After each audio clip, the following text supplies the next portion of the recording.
So by now, if you've been playing along at home, we know who your ideal client is and we know where they hang out, which means you have a ready-made source of groups in which you can get involved, and that is the next step, to get involved. What does that mean? First thing it means is you need to turn up.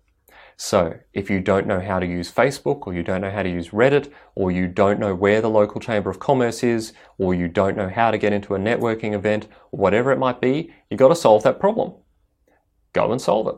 That's not complicated. Usually, getting to these things might be a fairly low barrier. Sometimes it might cost some money.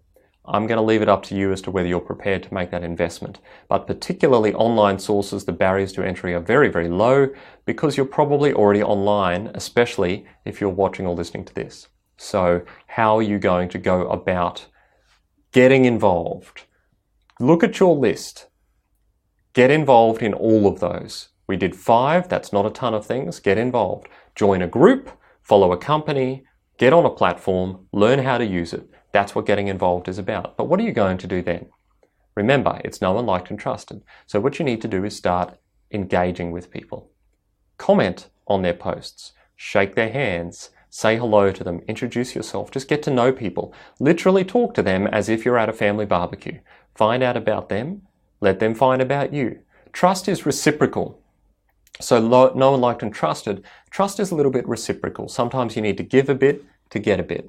Don't be afraid to be a little bit vulnerable and authentic, to share more about yourself. You don't have to go crazy. You don't need to tell them all of your most intimate details. You just need to demonstrate a little bit of trust, a little bit of openness, because if you are aloof, people will react the same way. They will be aloof with you.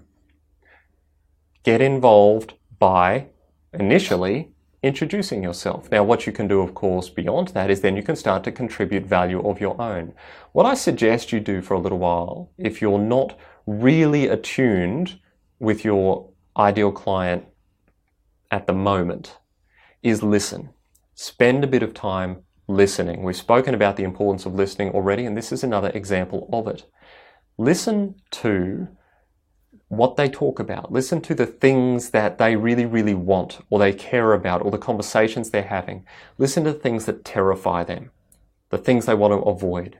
And as you listen, you will notice themes. Things will come up over and over and over and over and over, because that is the nature of people, which is we share similar fears and similar desires within the context that we find ourselves. They might be business related, they might be personal related, whatever they are. And then think to yourself, how can I add value to this conversation?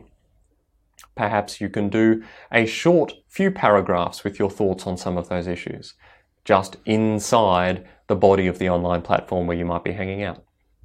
Perhaps you might have a little paper you could hand out. Perhaps you could speak to people or email them. Perhaps you could produce something that they might find useful, a video, a podcast, a blog post, whatever. It doesn't matter.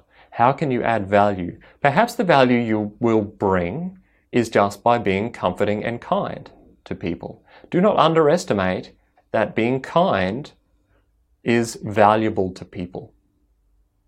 You don't always have to bring your intellectual legal expertise to every single thing that you do, to every single interaction that you have.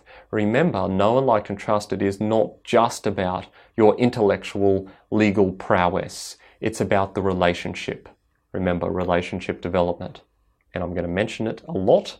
So your job now is to get involved. And over time, it will naturally become the situation that you will develop closer relationships.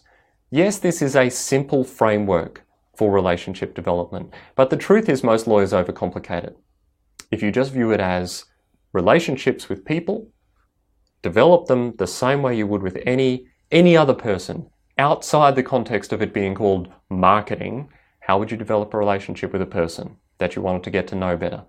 Do that, and then do it again and again and again and again and again, and you would be amazed how much you can accomplish inside a year or two of diligently and attentively developing relationships with people. That's how you do it, and that is your homework.